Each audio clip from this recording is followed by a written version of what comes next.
Hello there and welcome back to Tatooine Tableflip. I'm Jimmie and today we'll be looking at Watson and Holmes from Space Cowboy games. Come on while I get a cup of tea and then we'll get to it. Watson and Holmes, designed by Dr. Jesus Torres Castro, is the follow-up to the smash hit Sherlock Holmes Consulting Detective, Jack the Ripper and West End Adventures. This time taking the form of a competitive game, you and your friends choose a case and race through London hoping to be the first to arrive at a solution. If you've seen my Sherlock Holmes Consulting Detective episode, you've heard me go on about how late in life I got to the stories and how terrible I am at deduction games and how little interest in the IP I had. Recently, I've been seeing a resurgence in interest in the Holmes mythos, at least as far as board games go, with board game companies lining up to tempt us with their Sherlock Holmes wares. I'm kind of on the fence about the whole thing because it's starting to feel like it might be a fad, especially since we're getting things like a cat-based game called Sherlock Holmes. And if I have to be honest, I kind of want to play it. What's strange to me is that I really want to go along for the ride. And fortunately, there's a few games that quietly cater to people like me without dumbing down their gameplay so much that they alienate the hardcore deduction enthusiasts. Indeed, many companies are now pulling in Sherlock Holmes fans of all skill levels like sheep to a shepherd, and they've even managed to convert a few people like me who weren't really into this kind of game before. I mean, seriously, Sherlock Holmes. Convert or not, I find this game to be quite odd. What I mean here is that in the wake of the hugely popular consulting detective sets, Space Cowboys have released a competitive game instead of a cooperative game as the follow-up. This makes it odd because typically in a competitive game, you and your friends are chatting or trash-talking each other, whereas this game brings near complete silence. It's not that you can't talk during the game, you won't want to for fear of letting slip a tiny morsel of information that your friends might not have. A morsel that might just win you the game. Here's how it works. The game consists of 13 cases presented here in these grim-looking case files. These serve numerous game purposes in that they not only do they lay out the mystery that you and your friends are attempting to solve, but they also tell you how to lay out the game board, more on that in a bit, and they contain the solution to the mystery. And in one of the neatest things I've ever seen in a game, they contain this little QR code right here that you can scan to hear the case read out to you.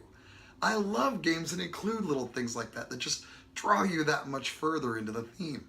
Each case has its own deck of cards that, according to the front of the case file, you lay out in a grid pattern to form the game board. This represents London, where you and your friends will travel around from location to location, hoping to find that one big clue that's going to break your case wide open.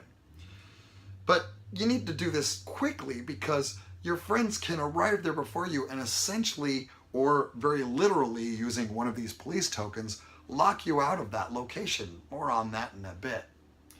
This is accomplished using another neat little gem that this game packs. These carriage tokens. Everybody starts with 10 of those, and when you move to a location, you're going to take any number you like of your available tokens and play them to that location.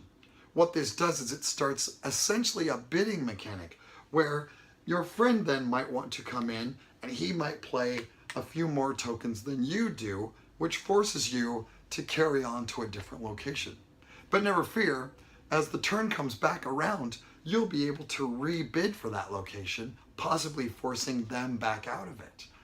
At the end of the round, when everyone has finally landed on a location, everyone picks up the card, reads the information included therein to themselves, takes notes if they like, or whatever else they'd like to do. They return the card to the space, and then the round ends. The carriage token mechanic was something I thought was going to be really just super clunky as I was reading it in the rulebook, but it turned out to be one of the slickest parts of the game since it sets up that bidding mechanic. Late in the game, as your supply is starting to dwindle, you're going to be less and less enthused about trying to arrive at a location quicker than everyone else. And at that point, the narrative is probably built so much that you might not need to chase after the clues as quickly as some of the other people. It's possible to replenish the tokens by visiting the carriage stop, but that eats a turn and likely you're not going to want to do that. As I mentioned earlier, a really neat angle to this game are these police tokens. Once you're done visiting a location, you simply drop the token on the location and no one else can go there, unless they have one of these call-away tokens. This removes the token and opens the location back up to visitation. If you don't have a call-away token, you might acquire one of these lockpick tokens. This allows you to bypass the police token, but it doesn't remove it. Once you think you have the case completely sorted out, you can visit 221B Baker Street and speak to Sherlock Holmes. He'll ask you a few questions, and if you get them all right, you win the game. But if you get even one of them wrong, you're completely out.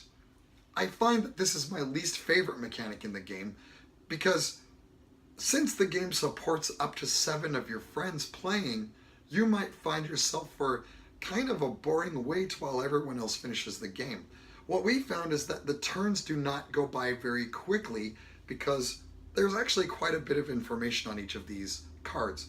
And you have to read it and people are taking notes and mulling things over. And then you start into the next round. And then the bidding mechanic in this case actually slows the game down. So while you're waiting off to the side, you find you have very little to do and you might actually be really, really bored. But really, that's the only complaint I have about the game.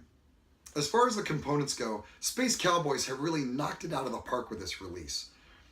The cards all have a really nice finish to them. All of the tokens and character standees are your typical heavy punch board cutouts, and they don't, as you can see, they won't slip out of the plastic bases, but they do fit in them nicely, so you're not tearing them up as you're pulling them in and out. Each case's cards that make up the board come in a nice little faux stationary envelope that really evokes the Victorian area, but also makes for a fantastic storage solution to help keep them secret and keep people from spoiling the cases for themselves. The rule book is really well written and is very intuitive, and I think the rule set is really easy to teach. So frankly, one person could read the rule book and then teach everyone else at the table how to play. The only other critique I really have of the game is that I think the 7-player max is probably going to be a little unwieldy. I mean, I think it'll be too cumbersome. I think the game would probably operate best with 4 or less. And unfortunately, the nature of this type of game doesn't lend itself to any kind of solo play option, which I'm really kind of missing here. But just the same, it plays just as well with 2 people as it does with any more than that. I think it's going to take a few more games before the game truly grows on me.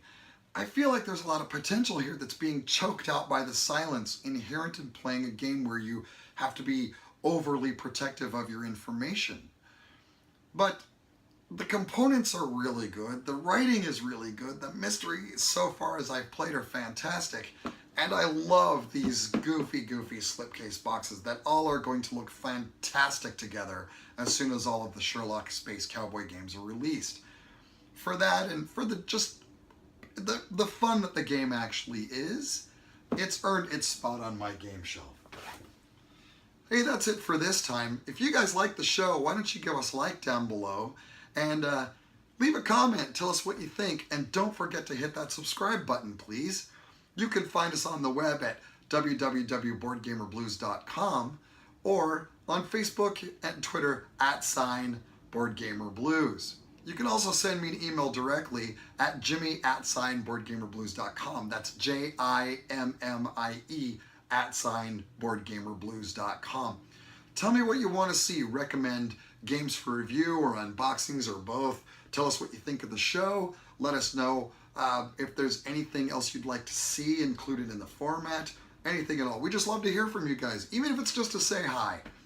Thanks for watching, you guys, and if I'm not speeding through Victorian London in the fog in my carriage, I'll see you next time on Tatooine Tableflip. Bye!